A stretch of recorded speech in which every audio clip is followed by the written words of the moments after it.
چطور بچه اومدن با یه ویدیو تاپ 5 دیگه، مثل بقیه رتبه بندی خاصی نداره ولی مشخصا معلومه کدوم رو بیشتر دوست دارم. حالا الان ویدیو رو احتمالاً به ترتیب نذارم چون چند تا پشت سر هم دارم رکورد میکنم، اصلا متوجه نیستم که اوکی الان من اول کدوم رو رکورد کردم. تاپ 5 یو آی بود، باکس آرت بود، چی بود، کدوم رو رکورد کردم کدوم رو نکردم. انقدر دارم پشت سرم رکورد میکنم اصلا گیرم گیج میزنم. ولی تا الان بدون شک میتونم بگم این ویدیو بیشتر از همش طول کشیده که من 5 چیز پیدا کنم که نتونستم. اینطوری بودم که خب نه اینا خیلی شبیه به همه، نه اینا خیلی مدیواله، نه اینا خیلی اون شکل فانتزیه که خب الدرینگ از همش بهتره دیگه. حالا چرا توی گیم دیگه هم چیزه بخوام بگم، ولی خب در هر صورت خوبه پس بگم. فکر کنم 5 تا رو پر نکردم، فکر کنم، یا 5 تایی که میگم در از تاپ هم نیستن. شاید من 5 6 سال وقت گذاشتم مپ‌های مختلف و هر کدوم میتونستم از قدیمی ترینا نشستم دیدم.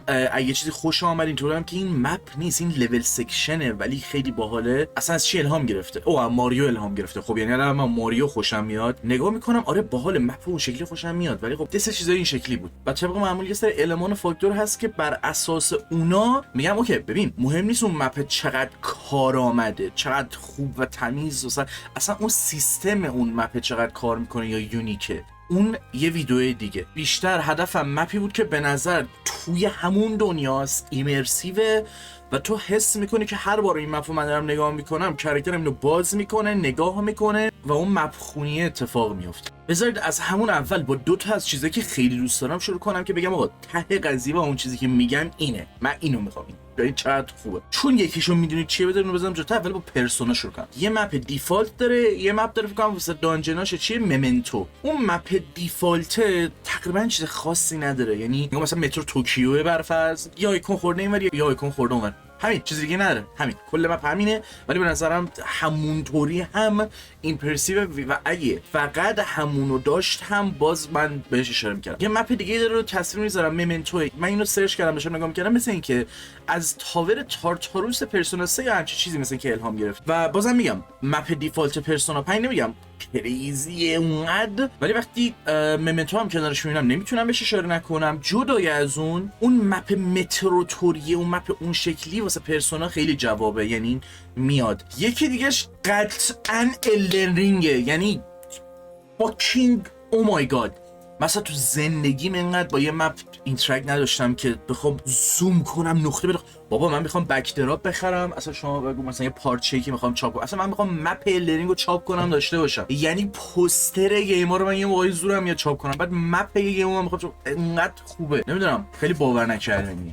و حالا جالبش اینه نه فقط یکی بلکه 2 تا، هم پرسونا هم الدرینگ 2 تا مپ دارن. فرض کن مپ الدرینگ اونقدر دوست داری، یکی دیگه هم شاد آف تریبت میده که تازه مپ خونیش اونقدر سخت‌تره. تو خودت نمیدونم چه جوری بگم، مپ بیس الدرینگ تو ویدیوام گفتم اینجوریه که میری مپ فرگمنت رو برمی‌داری، هر جا هر نقطه‌ای می‌بینی شک می‌کنی همون، احتمالاً یه سری چیزا زیر یک سری چیزها مخفی خیلی کم اونطوریه. ولی مپ دی ال سی یعنی شاد آف تریبت اصلا یه چیز عجیب غریبیه، یعنی تو می‌تونی مپو بگیری دستت اینجوری علامت بزنی، خب من از اینجا باید برم اونجا و اینجا رو باز میکنه یه علامت قرمز، اینجا یه زبدر بزنم از اینجا به 6 جهت میشه رفت، یعنی کلی هم جا میذاره واسه خودت. این اون چیزیه که من میخوام. این 2 تا رو شما در نظر بگیرید. این اون چیزیه که من میگم آقا تو عالی، فوق العاده، یعنی اصلا چه میزنم برای تو رو. من میبینم عشق میکنم واقعا. موقع پیدا کردن مپ‌ها یه چیزی که واسم عجیب بود اینطوری بودم که اوکی یه سری گیم استایلیش تو ذهنم هست، اینا رو سرچ کنم ببینم مپ‌هاشون چه شکلی بود. ولی تو که وات تو یا مپ نداری یا حتی مثلا فلان شکل مپ بده، یعنی اوکی الان میفهمم مثلا چرا خب مپ تو یادم نمونده، به خاطر اینکه تو اصلا مپی نداشتی، یا اگه مپی داری یه چیز اوریج ساده‌ایه که نمیخوره، اصلا انقدر نمیخوره که شاید من از ایمرسیو بودن در میاره یا از گیمت استفاده نکردم یا نمیدونم. واسه بعضی گیم‌ها هم به نظرم تو یه لول شاکینگ این قضیه بد بود. مثلا پرسونا 5 تو ازش انتظار داریم مپش هم حتی استایلیش باشه یا یه چیز یونیکی داشته باشه. مثلا من نمیگم مپ مترو خیلی استایلیشه که، ولی میخوره به اون چیزه. همه قضیه رو درک کرده. یه نفر همینطوری رو هوا چیز نکرده، از بالا همجوری بکشه بگه این مپ دیگه بیا. و عجیبه دیگه مثلا تو یه گیمی میبینی که 20 تا جهته، تو هر جهت 6 7 تا چیزو هیت داده از 10 تا، یه جهتش که مپ اصلا هیت نداده، اصلا زده اونور نمیدونم. و شاید یه سری ویدیو درست کنم تاپ 5 نباشه، ولی مثلا یه سری ویدیو احتمالاً درست کنم، من دارم بهش فکر کنم، مثلا کلیشه ترین مپ ها، کلیشه ترین محتواها، مثلا کلیشه ترین داستان ها، کلیشه ترین یو آی، اینجوری شاید بشه. مثلا تاپ 5 بدترین یو آی نمیخوام، به خاطر اینکه نمیخوام تاپ 5 بدترین مپ درست کنم. مثلا میدونی یه سری از اینا مپ هایی ان که فقط برای این نیستش که بهت بگه برو کجا، یعنی فراتر از اینه که بگه برو اینجا دیگه، اینجا این کارو بکن اون کارو بکن. حتی یه چیز خیلی ساده ای که حال میده، بازم اینو توی یه ویدیو چیز فکر کنم من گذاشتم، یه سری ویدیو قرار درست کنم، اینا هم نیومده. چیز میز، یعنی هر ویدیو چند تا چیز میز میگم که دوست دارم. یکیش چیه؟ همین که کرکترم دقیقاً مپو در میاره دستش نگاه میکنه و so fucking cool. میدونی تازه بعضی بازی‌ها مثلا اینطوری بودن که کامل تصویر نمیاد و دائما میری که کرکتر مثلا داره مپشو نگاه میکنه و تو علامت میزنه. از اونجایی که من خیلی چیزا رو چک کرده بودم، یه سری چیزا رو مثلا خاص اینجوری بودم که اوکی بذار دابل چک کنم، بذار تریپل چک کنم. یه سریاشو میگم همینطوری ولی مورد علاقه‌ام نیستن. مثلا ویچر 3، ورلد اف وارکرافت نگاه کردم، فاینال فانتزی 15، ا لینک تو د پست، دارک سولز 1 اینطوری بودم که شات اوت تو دارک سولز 1 فن مپس بای دی وی. بعد یه سری مپ ها بودن که حالا جدا از اینکه جوری مثلا طراحی شده بودن که تو همون دنیاست، خارج از اون نیست و این حس رو خراب نمیکنه. یه چیزی که موقع درست کردن این ویدیو من متوجه شدم اینه که ما یه دونه این گیم مپ داریم، یه دونه فیزیکال مپ داریم که اون میتونه فرق کنه با اون چیزی که توی گیمه. من فیزیکال مپ داشتم، من چون کالکتور ادیشن گاداوار رو داشتم و مپشو چقدر دوست داشتم، خیلی ناراحتم نتونستم نگه دارم. حتی خواستم نگه دارم به کسی که فروختم، اینجوریام بابا تو 300 تومن داری این کالکتور 3 میلیونی میخری، حالا فکر کنم مپش گم شده و اینطوری بود که نه مپش نباشه نمیگیرم. هیچی مپش هم دادم رفت. ولی مپ مثلا جی تی ای وی هم دارم، مثلا اونقدر فرق نمیکردن، همون بود. حالا برای گاداوار مثلا یه مقدار فرق، ولی برای ویچر مثلا نگاه میکردم اینطوری بودم که ای یو ویچر 3 مپ این گیمش اصلا دوست ندارم، لایک با این فاکتورها و این چیزا که توی این ویدیو دارم در نظر میگیرم. ولی اون فیزیکال مپی که به تو میدن، یعنی کالکتورشو مثلا میخری یا مپشو جداگونه میخری، عجب چیزیه. یعنی چقدر خوبه، چقدر دوست داشتنیه. او مای گاد عالیه، فوق العاده است. کاش همین سیستمو یه جوری تو گیم در میوردید. کاش. مپ گریتفال رو نگاه کردم، چون که مپ گریتفال به نظرم باحاله. حالا جالبش می چیه؟ یه کارتوگرافر پیدا کردم که به مپ لرنینگ 5 از 10 داده بود. اینطور بودم که برادر what did you make then؟ like تو چی میسازی اون وقت اگه مپ لرنینگ 5 از 10 how؟ و هر چقدر میخونم اینطور بودم که nonsensical like what؟ ولی پسر کارتوگرافری که رو مپ لرنینگ کار کرده اصلا دستو میبوسم و نمیدونم چرا. کردیت لرنینگ رو هنوز نگاه نکردم، باید نگاه کنم چون پیدا نکردمش. چند سری سرچ کردم که آقا کارتوگرافر مثلا لرنینگ، مپ دیزاینر لرنینگ، چون کارتوگرافر همون کسی میشه که مپ طراحی میکنه، مپ میکشه اینا. نمیدونم چرا پیداش نکردم و اونقدرم سرچ نکردم، ولی خب اگه کسی میدونه کامنت کنه، اگه نه من بعدا خودم وقت میذارم پیدا میکنم. داشتم چیکار میکردم؟ آها اون مپ هایی که مثلا داشتم نگاه میکردم، حالا یه سری شات اوت بهش اومدم و بگم باحال بودن و اینا، یه سری خاطر مطلع بگم. رد دو به نظرم استایلش اوکیه، دارم نگاه میکنم، یعنی مپ دیتیلر رو داره، یک سری جاها میتونه جذاب باشه، یه سری جاها میتونه واسه یادآور بشه که تو این لوکیشن بودی نبودی، یعنی با اینکه شاید اونقدر یونیک نباشه ولی لوکیشن یاد میمونه. ولی مپ خونیشو من دوست ندارم، یعنی من یادم نمیاد رد دو بازی میکردم اینطوری باشم که خب مپو باز کنم نگاه کنم ببینم کجا میخوام برم، اینطوری بودم که خب اینجا میرم هر از گاهی خیلی کم، یعنی اصلا اونقدر نمیدونم. مپش اوکیه، شاید از خیلی جهات خوب باشه، کارآمده، درسته، اصلا یه سری مپایی که الان دارم میگم بد نیستن، همین که دارم میگم یعنی به نظرم تو یک لول اکسپتبلی خوب بودن، خب ولی نه میدونی. بعد مثلا میگم مپ هیدیز مپ نیست، تو جایی نمیتونی مپ باز کنی. فکر کنم هر بخشی رو که رد میکنی مثلا یه لحظه اون مپ میره بالا، ولی مپشو دوست دارم، یعنی مپ اون یعنی حالا مپ خونی نداره ولی مپش برام دوست داشتنیه. من واقعا مپ کالکتینگ دوست دارم. خب حس میکنم وقتی میگم مثلا دوست دارم مپ هیدیز رو داشته باشم، هی نگاه کنم اینجوری مثلا تصور کنم که من تو بازی در اصل یکی بودم و اینا، you get the idea. یه سری مپ همچین حسی نمیده، خیلی بورینگه، خیلی شاید بگی تمیزه، شاید بگی کلین، مینیماله. کاپهد رو میخواستم بگم که فکرم جلوتر اشاره کردم. کاپهد یکی گزینه هامه، نه فقط اون چیزی که شات اوت کنم بهش. ولی کاپ هد یه لول سکشن عملا، یعنی اگه اشتباه نکنم تو مپ نمیتونی بگی مثلا میری لولت رو انتخاب میکنی، یه سری کارا میکنی تمام شده رفت. اگه بگیم اون مپ نیست به واسطه اینکه سرچ کردم و دیدم اوکی مثلا از یه سری ماریو وردا و اینا الهام گرفته، مپ اون شکلی من دوست دارم، مپ اون شکلی خیلی باحاله و یکی از گزینه‌هام کاپ هد اسلش ماریویی که مپ اون شکلی داره. الان دارم نگاه میکنم یه سری که نوشته بودم مثلا چک کنم، چون هی داشتم که اوکی این گیم نگاه کنم ببینم کدوم انتخاب میکنم، واقعا بعضیشون اصلا حقی رو ندارن که حتی بهشون اشاره بشه، خیلی بدن به نظر. و میگم حتی اگه کارآمد باشن یعنی شاید تو داری بازی میکنی اون خیلی کارآمده، خیلی دم دسته، خیلی کار تو راه میندازه، حتی خیلی خفن خودش رو پرزنت میکنه. بستگی داره اگه من بخوام یه ویدیو دیگه بدم یه سری فاکتورهای مختلف یا یه ویدیو بدم کلا راجع به مپ بخوام صحبت کنم، شاید از همون مپ استفاده کنم بگم اوکی تو چقدر جینیسی، تو چقدر خوبی و این حرف. و میفهمم اون چیزی که من میگم رو هر بازی قابل اجرا نیست. حتی وقتی مپ هیدیز هم نگاه کنی قطعا نمیتونستن وردشو دقیق همون شکلی در بیارن، ولی هنوز مپش یه چیز دوست داشتنیه و مثلا خوشحالم هم چیزی هست. میتونست نباشه، میتونست اینطوری باشه که چند تا دایره بذاره که تو این نقطت میخوره وصل میشه به این وصل میشه به میری بالا تمام شد رفت دیگه. ولی بازم اون مپ رو طراحی کردم و مپ اوکیه به نظرم. تو بازی کارآمد نیست، شاید اصلا توجه نکنید بهش، ولی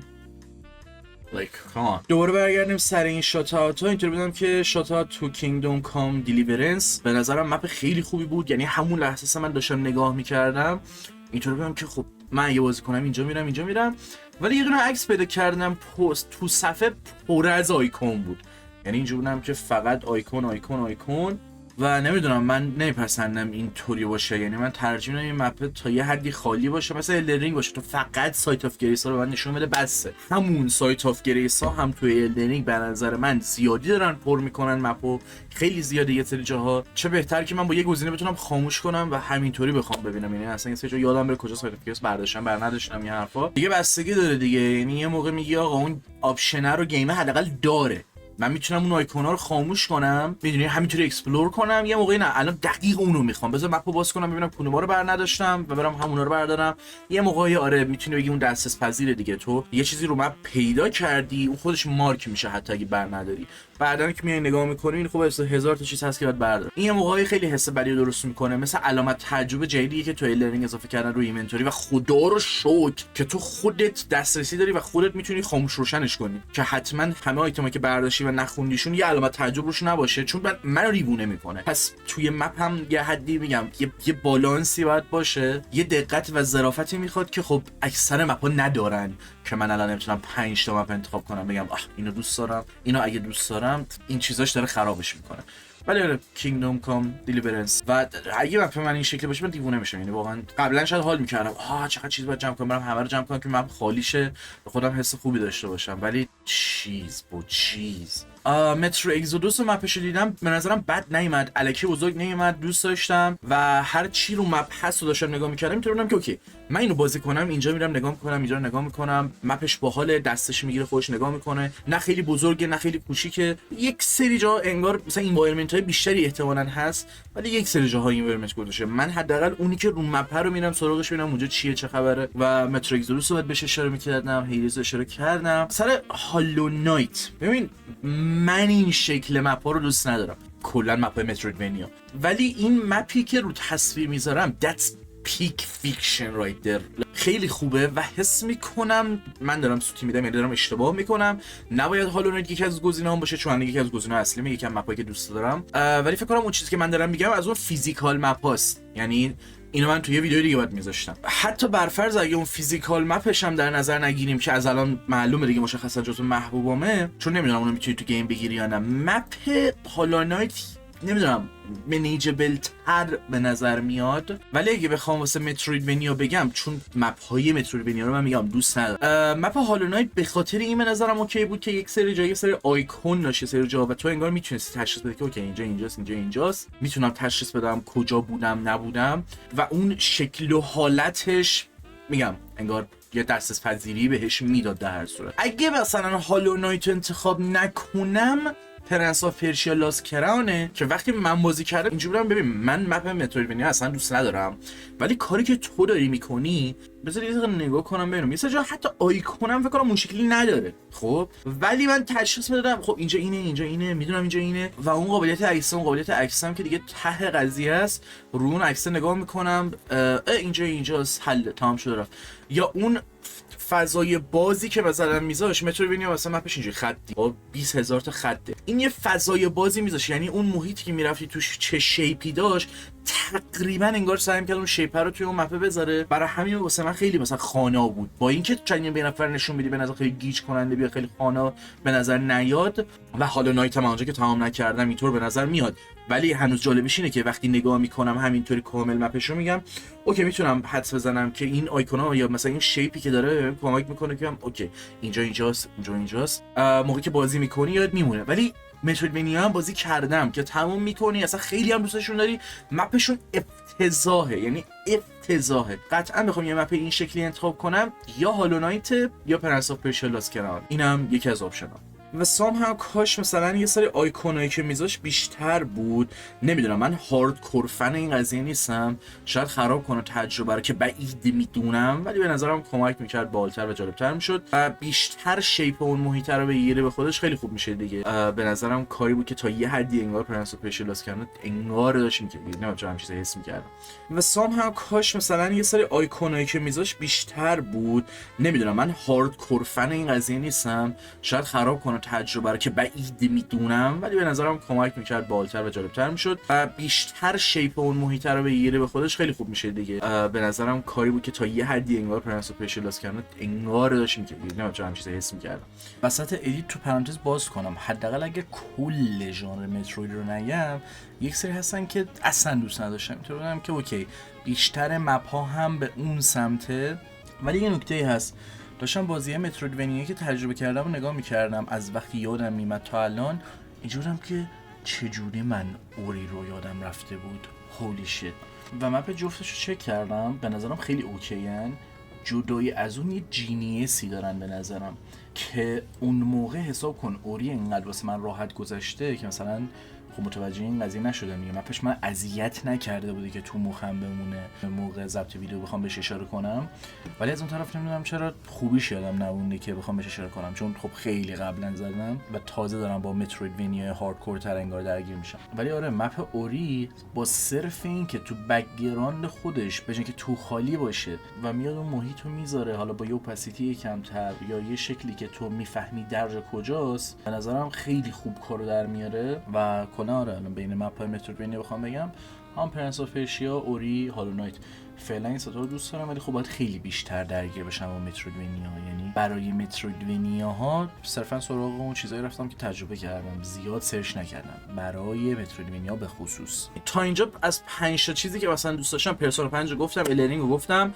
کاپهد اسلش ماریو، هالو نایت اسلش پرنس آف پرشیا هم گفتم. یه چیز دیگه میمونه ولی قبل از اینکه یه چیزو بگم ببینم به چند تا چیز میتونم اشاره کنم. سندلند همین الان چشم خورد، من سندلند رو یادداشت کرده بودم، به نظرم مپ باحالی بود، یعنی حتی حس کردم میتونم این کارتوگرافرش همون کارتوگرافر الدن رینگ نیست، چون یه جاهایی انگار شبیه به نظر میاد. کلا ممکنه جای انداخته باشم خیلی چیزا رو that doesn't matter that much، چون اون دو تا ستایی که خیلی دوست داشتم و بهش اشاره کردم، حالا اون دو سه تا اون وسط جابجا بشه بعداً نظرم عوض بشه هر چیه اونقدر چیز نیست. اوکی فکر میکنم که پوینتمو رسوندم. من بچه که بودم مپ جی تی سن اندریاس هم خیلی دوست داشتم، یعنی مپ اونم داشتم خیلی دوست داشتم نگه دارم، نمیدونم چی شد خراب کردم. یعنی جی تی وی مپشو دارم، مپ جی تی یا کلا مپ این شکلی که بین تا خونه اینا ساختمون زیاده و بین اون ساختمونا لعنتی چیزی نیست به جز حالا بعضی موقع استرک یا یه اسپری که اون موقع شاید به نظر باحال و ریواردینگ بود، ولی حتی 2013 تا 2016 هم که جی تی وی بازی می‌کردم دیگه اونقدر به جزئیات تو گشتم بین تک تک نقطه ساختمونا اهمیت نمیدادم دیگه و واقعا اینطوری بودم که مثلا الان بهتون نشون میدم که اون موقع چطوری مپا رو میگشتم و فکر کنم اینو من جدا رکورد کردم ولی حالا واسهتون میذارم ارسال، چون خود مپم یه جاهایی ناکنی تو خالیه. مثلا تو تنها مسیری که داری اینجاست، میگه اوکی من به اینجا یه سری میزنم، خب چرا من هیچی نکشیدم، میگه من به اینجا اوکی یه سری میزنم، به اینجا یه سری میزنم دیگه. اینجا مثلا یه خط سفیدی افتاده چک نمی‌کنی ببینی اینجا چیه. اینجا یه نگاه میندازم، اینجا یه نگاه میندازم، اینجا و این شکلی مثلا تو میتونستی حالا بگیم نقطه نقطه بگردی ببینی اینجاها چه خبره. یعنی یه سری جای این قضیه گنده تر میشد. مثلا اینجا حالا شاید میگفتی که من بین این خونه ها میگردم، هر خیابون و مسیر میرم، ولی مثلا یه سری جاهای دیگه اینجا بودی که اوکی همینه دیگه، بیشتر از این نیستش، سعی کنم اونقدر سوارش نشم. بعید میدونم اینجا چیزی باشه، ولی حالا یه نگاه میندازم. کلا خیلی منیجبل تر بود تا مپ جی تی ای وی. این همه مینی تو هم داره و اینطوری بودی که اوکی مثل شکل جی تی سندرس بخوایم بریم، هر کدوم از اینا خب چیز میشه، جدا جدا جدا جدا میشه. یعنی هر کدوم اینا یه بار من باید چک کنم دیگه. همچین کاری نمی‌کردم، یعنی همون جاده که داره رو میرفتم نهایت. حالا اگه با ماشین میتونستم مثلا ازش اینجورم که اینجا یه دونه کلا اینجا رو اگه قرار چیز پیدا کنم انقدرم چیز میز داره که اصلا نگاه نکنم چرا اینجوری پیدا شده. مهم نیست. تهش مثلا اینجا رو یه نگاه میندازی چرا جاده از اون ور میره. مخصوصا که توی بازی سنتر بود اگه اشتباه نکنم اون زمان، تئوری چیزام بود. من حتی نقشه فیزیکیشو دارم، سعی می‌کنم فیلمشو بگیرم بذارم. مثلا علامت زده بودم اینجا کوسه هست، اینجا ایسترگی یو اف او هست، مثلا اینجا رو باید گشت رو پیدا کرد و اینا. ولی آره مثلا مپ خونی توی جی تی وی رو من اصلا دوست نداشتم. حالا با مپ جی تی سندرس هم بیام اونقدر چیز نیستم، ولی خب دوست داشتنی تر بود. یعنی دیگه حفظم یه سری جا چی میشه چی نمیشه. مثلا اینجا هم که فلان جا این میشن اتفاق میفته، اینجا همیشه میرفتم مثلا مسخره بازی در میبردم. نمیدونم باز قابل اشاره بود کلا. و آره میگم حالا اون شکلی که هر کسی مپ رو میچرخه ممکنه متفاوت باشه. هر چه قدم میچرخی بازم یه چیزی میس میدی. یعنی اینو دیگه من بازی فرام سافر من یاد گرفتم. هر کاری میکنی، یعنی بازی 1000 بار بازی میکنی 300 ساعت وقت میذاری، طرف نمیشه من 1000 ساعت وقت گذاشتم یه بار پشتم و فلانجا نگاه نکردم که ببینم میدیر اونجا پشت کوه داره منو نگاه میکنه. لایک چطوری ما هم چیزی میس دادیم، حالا چه برسه به مپ خونی. ولی یکی از مپ های دیگه که دوست دارم یه ذره بایس احتمالاً، ولی خب اولین مپ پارچه‌ای بود که توی زندگیم هم داشتم و جدای از اون خیلی حال میکردم. هر از گاهی مثلا در میوردم نگاه میکردم، مثلا تو گیم یادم میخواستم بازی کنم جونم که boy wait boy this way مثلا بریم این سمت.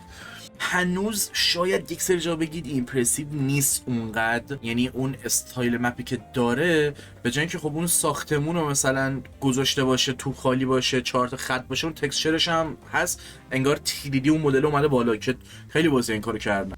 اینکه کدوم اول این کارو کرده من نمیدونم، کدومو من الان دوست دارم و کدومو اول باش تجربه داشتم. گاد آوار 2018 بوده، نمیدونم، حس میکنم هنوز کلیشه‌ایه، فقط یکم داره گولم میزنه که متفاوته، خیلی خوبه، یونیک و این حرفا. اگه بخوام مثلا یه سری گزینه داشته باشم از بین این چیزایی که گفتم شاید یه سریشو عوض کنم حذف کنم، ولی احتمالاً این بالا میمونن. یعنی اینجوری نیستش که کلا بره کنار. آره مپ گاداوار هم اون نسخه فیزیکیشو من داشتم، اون خیلی به نظرم اوکی بود. کلا اینطوری نبود که فقط از مپ فیزیکالی استفاده کنم یا فقط از مپ تو گیم، از جفتش لذت می‌بردم.